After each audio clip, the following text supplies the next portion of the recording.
2009, BPS received a federal grant from the Department of Education to deepen teachers' understanding of American history. And so as part of that, we bring in historians and we have teachers read primary documents, but we wanted them to think about how can they embed those primary documents and the lessons learned from historians in their daily practice. And so we landed on lesson study as the way that might help us do that. Lesson study really is a process that takes 4 steps. The first step is to plan goals.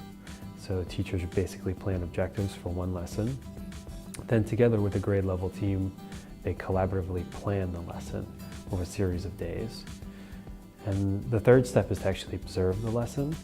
So one teacher in the group teaches it and the others observe. And then the fourth and probably most powerful piece is the debrief, in which teachers have an opportunity to look back at the lesson and really figure out whether or not it was effective, not so much based on a hunch, which is usually what teachers have to do, but based on student work.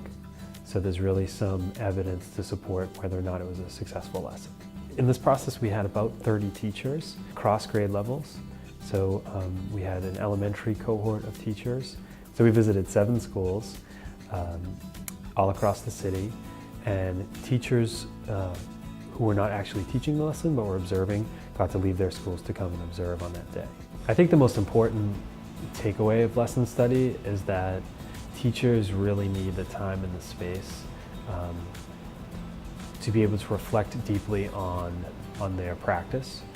And so our hope is that lesson study is kind of as a springboard for them to become more effective teachers. And really we hope that students benefit from this process.